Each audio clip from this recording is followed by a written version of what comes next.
Hello, Mengalava, Tinido, Palesoro, Russia, Ukraine,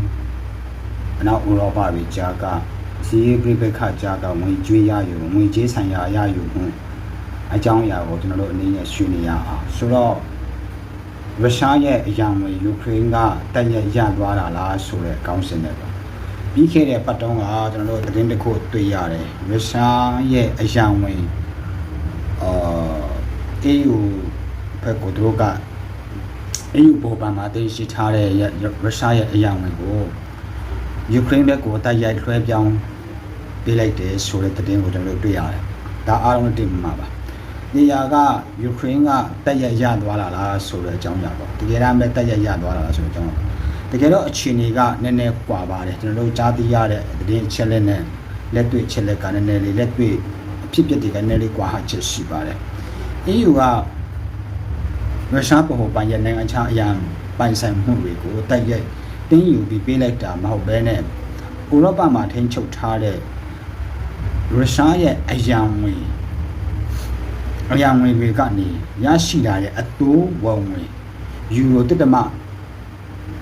ဘီလီယံပေါ့1.4 ဘီလီယံဟိုသူကယူကရိန်းအတွက်လွှဲပြောင်းပေးလိုက်တာဖြစ်ပါတယ်ဆိုတော့ရုရှားရဲ့ဗဟိုဘဏ်ရုရှားဗဟိုဘဏ်ကနေ EU ဘက်ကို EU ကိုမှာအရာဝင်နဲ့ထားရှိထားတဲ့ငွေကြေးပမာဏရဲ့အတိုးပေါ့အမြတ်အတိုးပေါ့ပါစနဲ့အတိုးထဲကနေယူကရိန်းမှာရုရှားရဲ့စစ်ကျူးကျော်မှုကြောင့်ယူကရိန်းမှာပျက်စီးသွားတဲ့အဆောက်အုံတွေအခြေခံဒုနေမှုအခြေခံအဆောက်အုံတွေကြောင်းပညာရေးလူမှုရေးကဏ္ဍပေါင်းစုံကိုပြန်လည်တည်ဆောက်ထူထောင်ရေးအတွက်လွှဲပြောင်းပေးတယ်ဆိုမှကျွန်တော်လက်တွေ့မြေပြင်မှာသိရတယ်ဆိုတော့ဒါကရုရှားအတွက်တော့နည်းနည်းလေးတော့ခါးသေးတဲ့အကြောင်းအရာပေါ့ဒါလည်းရုရှားရဲ့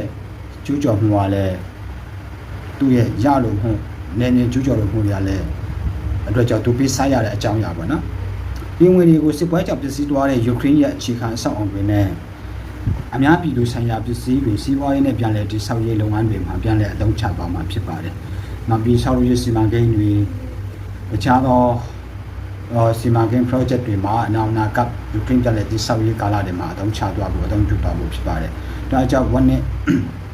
တနည်းပြောရရင်ရုရှားကိုသူ့အယိုးနဲ့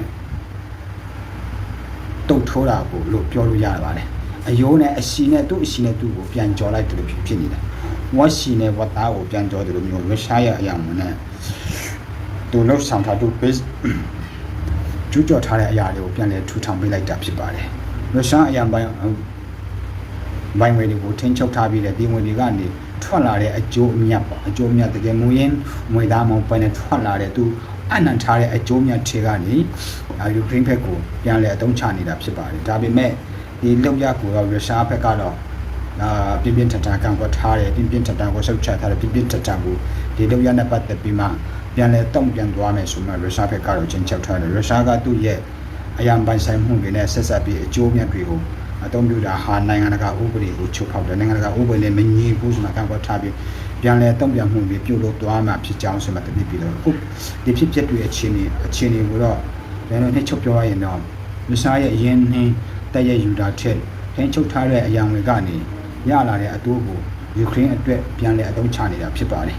ဆိုတော့နောက်ပိုင်းမှာဒီကိစ္စဟာနိုင်ငံတကာဥပဒေနဲ့ရုရှားနဲ့ EU ကြားဆက်ဆံရေးစစ်ပွဲကုန်ကြစိတ်တွေကိုဘယ်သူကတာဝန်ယူမလဲဆိုတဲ့အကြောင်းအရာမြေခွန်းတွေကဆက်ဆက်လာနိုင်ပါတယ်အဲ့အတွက်ကြောင့်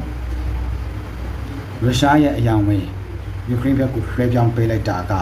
တင့်တော်ရဲ့လားပေါ့ရုရှားရဲ့အကျိုးများထဲကနေယူကရိန်းကိုလွှဲပြောင်းပေးလိုက်တာကဒါကလက်ခံလို့ရတဲ့အရာလားဆိုတဲ့အရာလေးကိုပြတ်တက်တယ်လည်းဆွေးနွေးပေးပါအောင်နော်ဒါဒီနေ့တော့ရုရှားရဲ့ငွေကြေးပိုင်ဆိုင်မှုတွေကိုယူကရိန်းကတိုက်ရသွားလာလားဆိုတဲ့အကြောင်းအရာကိုဆွေးနွေးသွားတာဖြစ်ပါတယ်အားလုံးကိုကျေးဇူးတင်ပါတယ်